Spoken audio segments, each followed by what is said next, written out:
Presenting now are Alfred Patrick Addaquay and Peter Twum-Barimah from the University of Ghana, Legon.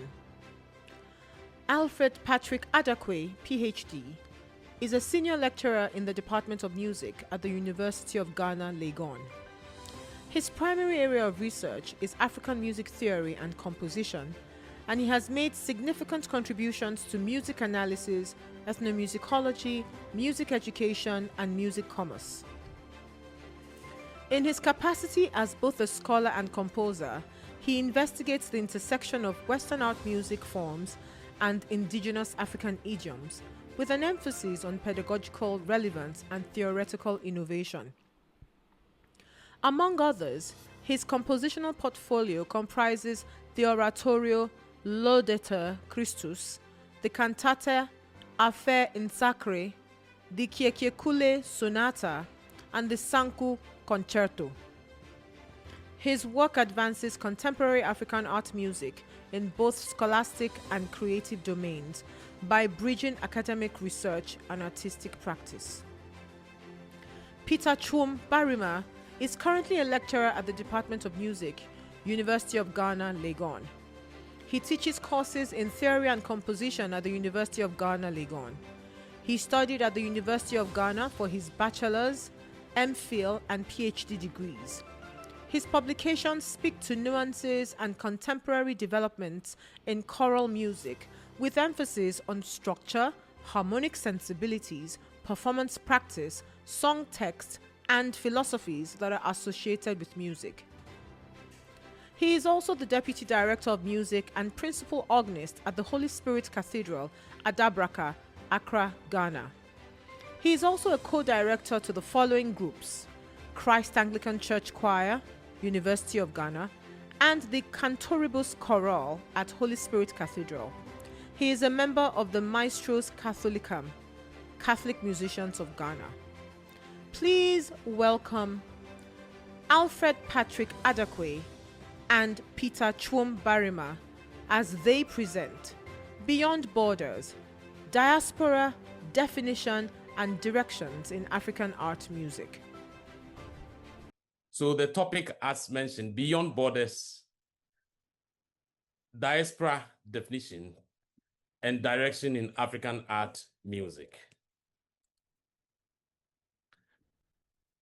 Deciding who is a composer of African art music is a complicated matter that touches on identity, value, and teaching in a style that comes from combining Western classical practices with African musical heritage.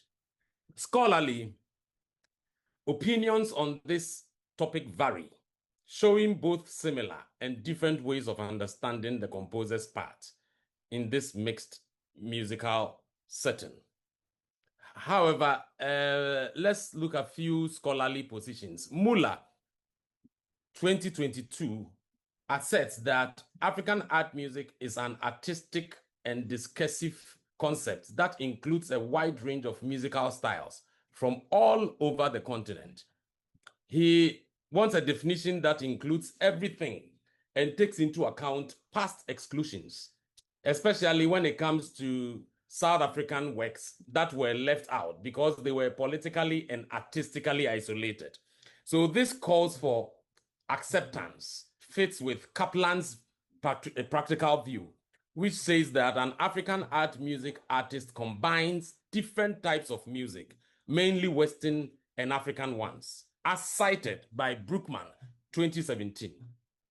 Through the mixing of instruments, Kaplan's works like Wood and Clay, Kundi Dreams, and Umbube Gisti show how this process of integration works. Obijaku, 2024, also contends that African composers of art music are not only synthesizers, but also cultural navigators who show how different cultures can work together and how they reflect social and political facts. This point of view disagrees with stricter meanings and supports a more flexible understanding of the genre. Agawu 2011 discusses how the composer interacts with historical and tonal heritage, seeing their work as a creative conversation with tradition and the social and political setting. These scholars all stress the need for an inclusive definition of African art music that takes into account its inherent variety, whether they are studying synthesis, as Kaplan mentioned, sociocultural reflection, as Obijaku, or historical engagement. To fully understand African art music artists, one must look at their compositional methods, cultural mixing, awareness of history, and social and political resonance. This way of thinking avoids simple classifications in favor of a dynamic framework. This trend comes from the interaction of colonial and post-colonial forces. It is a type of music that grew out of cultural and exchange and Pan-African ideas. Early pioneers like Jessie Nketia and Ephraim Amu showed how to combine traditional Ghanaian music with Western conservatory styles. They helped shape African art music as well as African nationalism and Pan-African trade. This style shows not only hybridity, but also the freedom of design for African composers. Although it has a rich, self-consciously created repertoire dating back to the 19th century, as Agawu mentioned in 2023, he points out that it stays on the periphery of global canons. Now, its absence shows deeper prejudices against modern African music after colonization. It is now being pushed by scholars like Omojola for definitions that include both continental and diasporic African composers. This presentation both critiques and calls for a new way of thinking about the world of African art music. This presentation looks at the part that diasporic composers play in African art music. It looks at what they have added to the practice and how well they are recognized by current definitions. Second, it also looks at creative methods used in African and diasporic art music, focusing on how African idioms and Western art music processes interact with each other. This presentation also looks at works and methods from Africa and its people who have left the continent to find the shared ideas about art and creative methods that link these different types of music. At the end of the piece, the effects of these results on teaching and music theory are also discussed. What effects does decolonizing the music theory classroom or analytical framework have when you think about the different hybrid methods that African and diasporic composers use? Also, in what ways can the ever dance suite, for instance, the Afro-modernist string quartet, the folkloric piano fantasia, and the diasporic symphony be added to school courses and frameworks? This paper answers, or this presentation it's not a finished paper. It's an ongoing work, but it answers a little bit of some of these questions by building on the ideas of Nketia, Omojola, Agawu, Nzewi, and others. It also moves towards a broader canon and a more complex theoretical framework that shows African creativity around the world. The goal is to look at the term African art music composer again, while thinking about the ideas behind it, such as identity, authenticity, and ownership in art music, how local traditions and global methods interact, and how the story of African musical modernism is growing. This introduction sets the stage for a critical reevaluation of African art music that is marked by intellectual rigor and thoughtful analysis. It encourages us to join a conversation about canon, diaspora, and the future of African musical art around the world. However, some do not agree on the boundaries of some of the definitions already stated. Does the sound of the music, that is the idioms used, or the people who made it, that is Africans by birth or race, describe African art music? That's the question. Do musicians from Africa who live in other countries belong to the field of geography? However, Agawu and others mentioned that it should. because the repertoire now has pieces from composers in North America, Egypt, Ghana, the Caribbean, and other places, also in Africa, and it's spread. African composers from Egypt, Ghana, South Africa, and the African British composer Samuel Coleridge-Taylor are emphasized in Agawu's list of piano works. He also includes composers from the African diaspora in Britain, Jamaica, Cuba, Canada, and the United States. Because it includes so many people, African art music is more of an idea that spreads than something that is only found on the continent. On the other hand, when described by idiom, questions come up about works that don't directly use African materials. In the field of African music study, most think that an African art music piece will naturally be African, usually by using folk themes, native languages, or traditional instruments. Because of this, musicians are often known for combining Western styles with African ones, which is also called syncretism in one way or the other. There is a chance that this assumption, which basically states or says that real African art music should sound African, will become law. What happens, though, when an African musician writes a piece that doesn't follow these Afrocentric tropes? Is it left out because it doesn't have the right style, or is it considered African art music just because of who composed it and what they were trying to do? In these kinds of cases, the limits of what is known are pushed. They also have an effect on schooling, since African composers who were taught in the Euro-classical style sometimes write music that is completely in that style. Does this make the work or the composition less African? So the problem of definition is a dynamic tension between Western educational heritage and indigenous aesthetics, racial identity and musical idiom, and geography and diaspora. It is important to have a deep understanding of these pressures, which is beautifully shown, or let's say, which is shown in few case studies. Addaquay's Laudateur Christus, created in Ghana in the year 2005 and subsequently revised in 2015, represents a significant milestone as the inaugural oratorio by a composer from Ghana.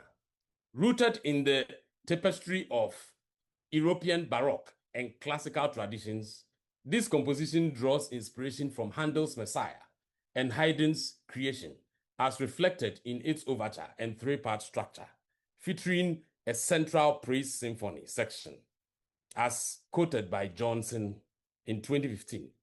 The Latin libretto, along with the employment of common practice tonality, contrapuntal choruses, and melismatic choral writing, situates it firmly within the tradition of 18th century European oratorios. Uber in 1992 posits that such works aligns with the first category of neo-African art music, as it is fundamentally rooted in Western paradigms, devoid of any African influences. A Ghanaian academic observes its Western expressions in text, melody, harmony, and rhythm. This piece questions the rules that have been set for African art music, even though it is an accomplishment for an African composer. The Eurocentric style lacks any indigenous elements, which makes it important to think about where it fits in the canon of African art music. Is it necessary for the genre to include African elements, or should it take a broader view that respects the creative freedom of African composers, even when they use European styles? Academics are having to rethink how to define African art music because of such works. African art music has mostly been studied in state schools like those in Ghana and Nigeria, with Afro-diasporic composers getting very little attention in the lecture hall or in the classroom. Composers like Samuel Coleridge-Taylor, Florence Price, and William Grant Still have been very important in the growth of Pan-African art music movement, which has brought themes from the African diaspora into classical music. Recent efforts like Agawu's study of the piano music of Africa and the African diaspora try to put diaspora composers in the same category as their African peers. This adds global contributions to the canon, but these views are still pushed to the edges of the larger African musicological conversation. Also, the tradition of African art music usually only includes pieces that mix African folk music with Western classical music. A lot of the time, composers who try out new styles, like atonal music or art songs with jazz influences, are mostly forgotten. This shows how important it is to have a broader understanding of African art music that includes a lot of styles. The oratorio mentioned in the Baroque style shows how difficult it is to define African art music by language alone. African musicians, whether they live in Africa or in the diaspora, should be able to try out different styles without being limited by a single Afrocentric sound. As African art music continues to grow, it should include composers from different diasporas and use a variety of idioms. This is just an opinion because we feel that it will create a dynamic global story that shows how complicated the composers' identities are. Composers from outside of Africa, as mentioned, Coleridge-Taylor, Florence Prince, and Grant Still, have made a huge impact on African art music. Their works show the cultural memory of African heritage. Coleridge-Taylor, who was sometimes called the African Mala, wrote pieces like 24 Negro Melodies and African Suites that honored his African roots. These pieces mixed African-American spirituals and folk tunes with classical forms. His work was a great example of early Pan-Africanism because it showed that Black composers could do well in European concert traditions, despite colonial doubts. Grant Still's Afro-American Symphony in the 1930s, which was performed across the Atlantic, mixed blues, spirituals, jazz, and classical music. It showed that Black musical expressions could be heard in performance halls. Classical music also had Afro-Cuban rhythms, added by musicians like Amadeo Rodan and Alejandro Garcia. In Brazil, for instance, Abigail Moura's orchestra Afro-Brasileira mixed Afro-Brazilian rhythms with jazz and classical music. Therefore, this practice of mixing cultures was carried on by Afro-Cuban composers like Tania León, who combined the Afro-Cuban rhythms with modernist techniques. It is being carried on by the next group of diaspora composers, such as Jessie Montgomery and Carlos Simon. Montgomery's work like this, like Source Code and the Five Freedom Songs, are all influenced by Black spirituals and folk music, but they are mixed with modern orchestral methods. By combining African, American, and Afro-Latin styles with Western classical structures, these musicians show how music from the African diaspora continues to affect classical music. Their work adds to the story of African art music, showing how it is heard around the world and how African history is still connected to modern classical music.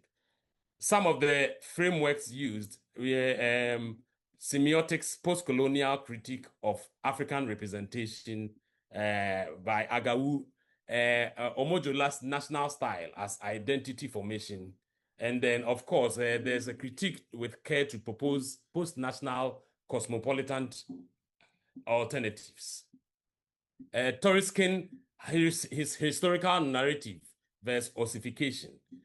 McClary, ideological critique of Western canons, and Mignolo's coloniality of power and epistemic disobedience, and Negritude and Ubuntu as philosophical basis for African canon. And there are a few new frameworks for the canon: transnational belonging, that is African art music as Pan-African and global; diasporic rootedness, honoring composers beyond geography, and living canon, diverse, fluid, ethically inclusive, as stated by Addaquay in 2023. In conclusion, this presentation advocates for a reconceptualization of African art music, urging a transformation of its canon to include all forms of African creative expression, whether from the African continent or the diaspora.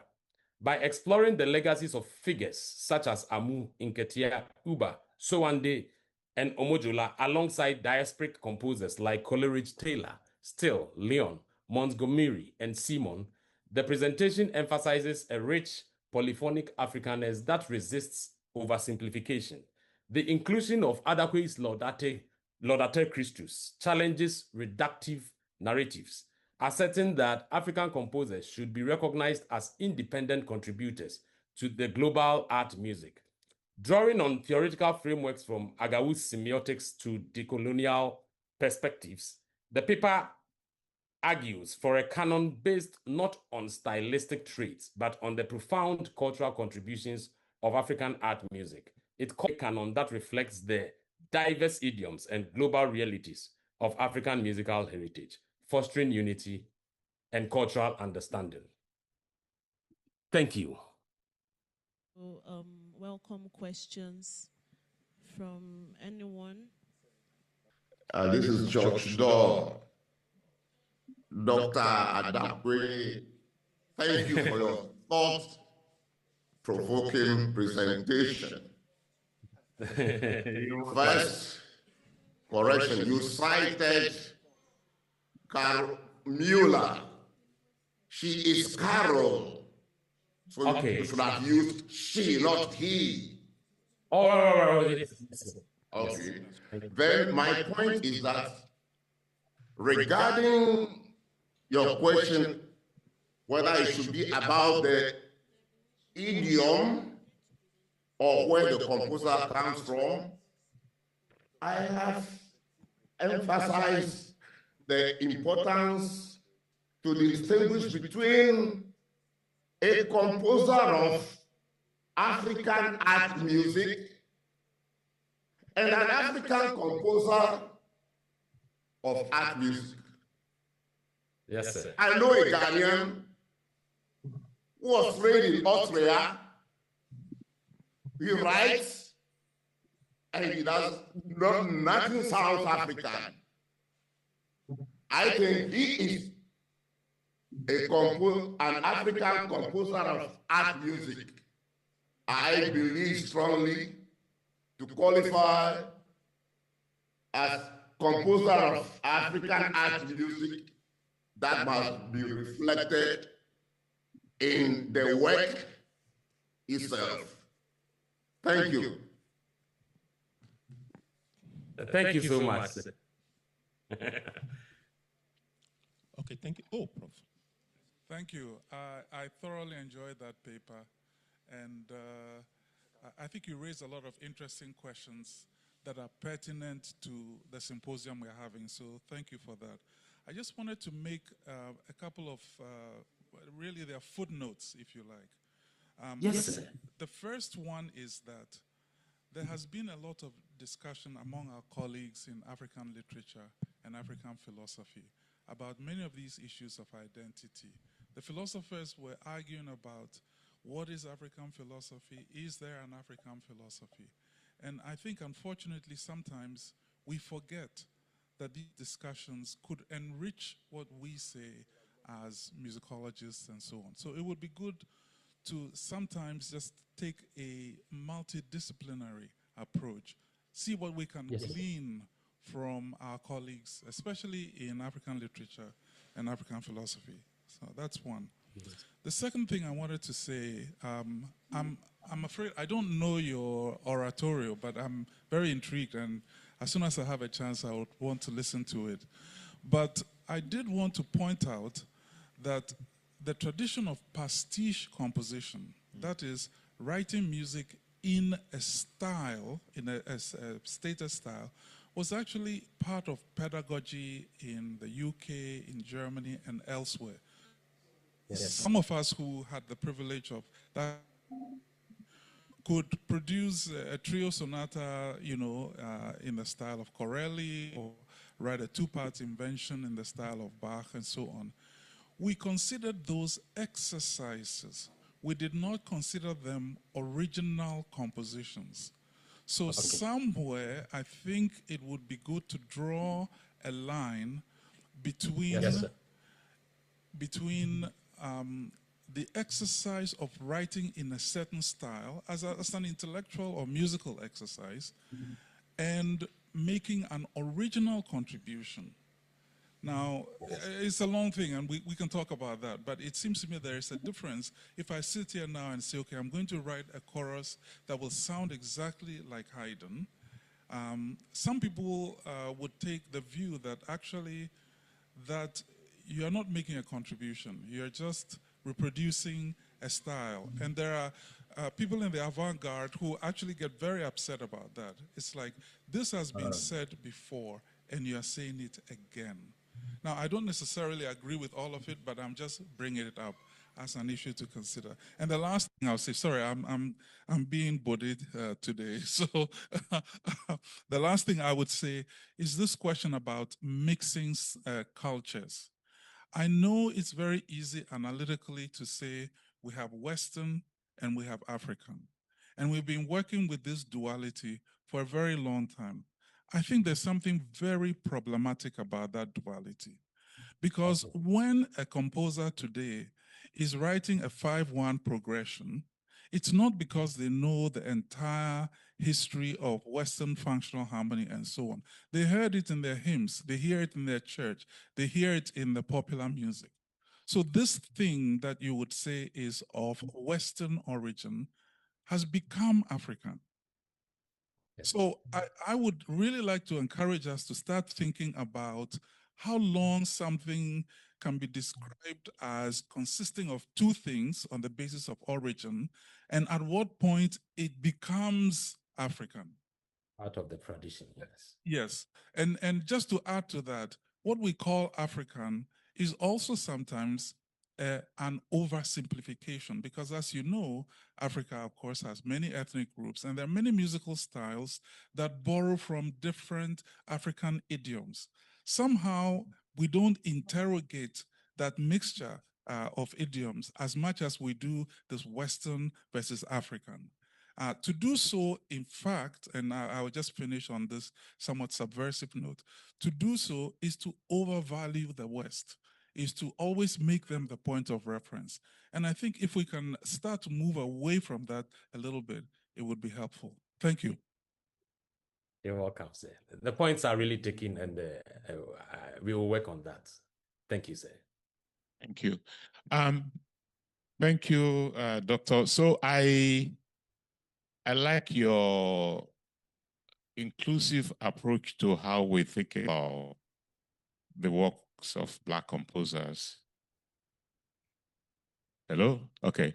And you spoke about a Pan-African art music category.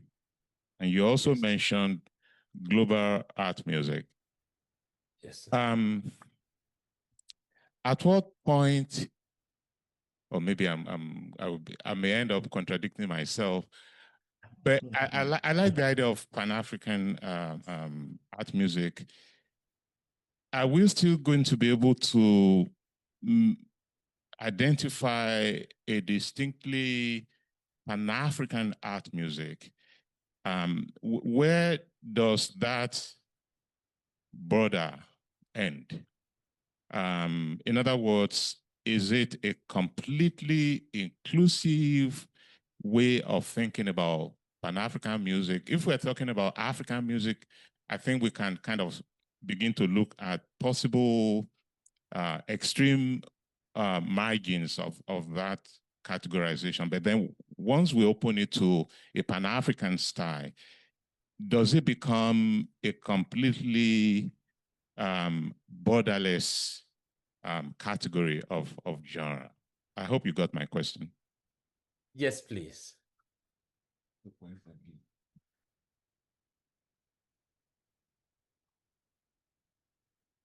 Am I supposed to answer that, please? Please. in case you want to, you're welcome. We still have about 2 minutes, 3 minutes left. Oh, okay. So please, if I got the question right, if I don't get it right, please you can correct me. You want to know how the boundaries are, how we can demarcate an African art music composition and the Pan-African art music composition. I think that we should install a border. I'm just saying, are you thinking of a borderless? All right. That could then become anything. All right. Yes. From the comments I have received, or we have received now, I think we will think of restructuring the whole presentation. But the original presentation was not to bring in any border.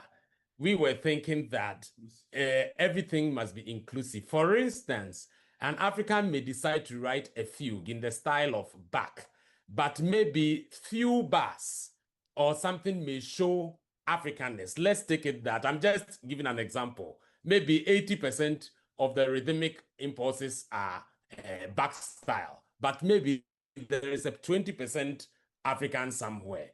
Would we say that 20% must be taken for granted because it is fully a Bach piece? And will we say it is not really contributing? And what if it is purely 100% thing? So now that I know that we must have differences between exercises and the contribution, we are thinking of reorganizing the whole paper so that we have you don't have to you don't have to redo anything if you don't believe in it. Yeah, it's not about submitting an article for a publication and go and do this, go and do that. Please, just be convinced about. I was just raising a question. I like my tendency is towards things that are inclusive. Yes, sir. But will it be a borderless thing? And could be anything. Because one of the things I'm trying to do is to argue that we have a unique modernity, that there are multiple modernities. There is not one Euro modernity, because I've seen people analyze Akinwuba's scenes from traditional life as an extension of European modernity, Western modernity. And I'm that is an African modernity, despite the role of atonality in that piece. You cannot just dismiss people's post-colonial experience as something that is an extension of Western modernity. You are reducing it to us. And there is something unique about post-colonial life that we have to own and accept, even when we see Western elements in that thing. So I'm always arguing for multiple modernities and not one Western modernity. That's the background to the questions that I was raising. So I like things that are inclusive, but at the same time, I feel that post-colonial life should not be seen as an extension of European modernity. Thank you. You're welcome, sir. Can I throw in something? You're welcome. Please do. Please do. No, I was just going to suggest the paradigm of Black cosmopolitanism in African art music. But if you consider that, it means you are excluding our composers in the Maghreb zone. So perhaps you are talking about the global African family when talking about art music. Thank you. Yes, sir. Okay, thank you, Prof. Can we have Dr. Olorunti, please? Thank you very much. This is all interesting. One thing that caught my attention immediately was when Professor Dole talked about the composer, the African composer of art music, as against the African composer of African art music. And immediately I was like, so what will make a composer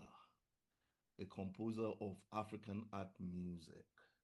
What exactly? What is, I mean, how do we define that African art music as against writing and art music? And immediately we had Professor Gawu. I mean, probably, I mean, the way I understand it is that it's saying probably we should shy away from this dichotomy of Western and African, you know. And I'm trying to look at this, this major views. Now, I mean, for years now, I've been thinking about this, and I think at the bottom of this, what we need to address about this African art music is, should we focus on who is doing the writing, or should we focus on what is being written in defining this genre? You know, I am an Ibadan boy, Yoruba boy, and I write a composition in the style of Schoenberg, a serial, a tonal piece in the style of straight up. And probably I focus on that. As an African, will I go down history as a writer of African art music because I'm African and I want to be known as African in the diaspora? You know, I think one way for me to get out of all this thinking, again, I mean, probably before I make that point, all this is happening because of our colonial experience. And as Professor Bonjola would say, it happened, it has happened, there's nothing we can do about it. And we need to embrace our post-colonial experience.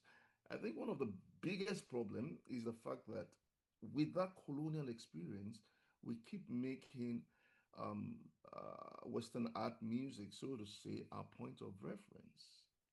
And that's probably what all we're exposed to. But if we look at some other art music cultures outside the Western canon, I mean, the Oriental part of the world, and see their types, I mean, different type of notation, instrumentation. It's not about the people writing, it's about the content of the music. And then you can learn and study Chinese art, traditional Chinese art music, because it has its own theories. It has its own construction that you can learn, just the way we learn all the constructions in Western art music. So I think we're missing out on an opportunity as Africans. And I'm talking from the perspective of a composer who goes through this process of wanting to write music. And why do I say that? Let's take, for example, in lots of parts of Africa, when you have, I mean, the concept of harmony in traditional music, you discover that things are happening horizontally. Melodic lines being superimposed horizontally without consideration for vertical alignment, as we have in the constructions of functional tonal harmony. Yes, sir. Do we teach this? Do we think about this mechanism? What can come out of it? What can grow out of it that will identify Africa? You know, you have all those things going on. On polyrhythms, we've been told that, oh, we shouldn't talk about African polyrhythms. And Akiniba once said, look, yeah, polyrhythm is polyrhythm. But there's something happening in Africa, which Sima Aram too said. We have ostinatos being, you know, superimposed again. And as a result, you have polyrhythms coming up. And in a study, I developed a mathematical model to even, to explain that the way it occurs on the African continent is different from what happens from the time of Palestrina, and it's polyrhythm. But maybe these are things we need to think about, that the kind of music we had before our colonial experience, have we exhausted? Now, this is all about bringing things to optimal use. Probably we should forget about all this talk about identity, authenticity. Let us look inwardly as theorists and say, are there things that we can do to push the boundary? And the interesting thing is that people outside Africa are taking interest in these issues. The other time, at a summit, Professor Agau said something that hit me like a thunderbolt, that pre-colonial music in Africa was essentially modal. And I said, wait a minute, there's something that can come out of it. And I think of harmonies from the Ekiti people. There are melodies that follow modal constructions, and featuring seconds clashes that are unresolved. And I ask myself, have we even delivered a choral tradition that stays through to that? So these are things that I think we should look at and really question that. If we want to sit tight with this concept of who is writing, as long as you're African art music, we are missing out on some major opportunities. Thank you very much. No way. Thank you so much, sir. In fact, I have been reading your works, sir, and I've been quoting you. I was so excited to see your name. Dr. Olurante, your professor. Thank you so much for your input. So, yeah, the good thing is some of those things that Ayo said, he's already doing them. And many other composers are doing them. Continue to do that. But the concept of what is Africa, who is an African, is not a static thing. The idea of Africa is not necessarily pre-colonial Africa. It's not just Ekiti music. It's not just Ijebu music. It is evolving. And the good thing is we have an expanded resources. Some people could then decide, you know what, I want to explore modern music from 17th century Nigeria. That's fine. Let's continue to do that. But not every composer is interested in that, because Africa is changing. It's an evolving thing. It's not static. What was Africa to my grandfather is not Africa. We're here now, we're using Western notation. All of us tend to use Western notation. That already imposes some limitations to what you're doing. So let's continue to do what we're doing. The important thing is to be true to your experience, to yourself. This is what I want to express, and done critically. But Africa is not a static concept. It's something that is changing and will continue to change. And we have to put that at the back of our mind when we're talking about African art music. It's not my grandfather's music. It's something new. And we could decide to stop doing anything that is art in the Western sense. Let's stop using notation. Look at the Pan-African orchestra we listened to yesterday. There is no notation. That's another option we could do. But the moment we're thinking about Africa as something that existed centuries of years ago, that's where I disagree.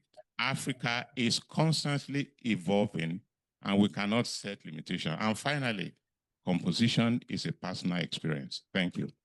Yeah, that's true. That's true. Thank you so much.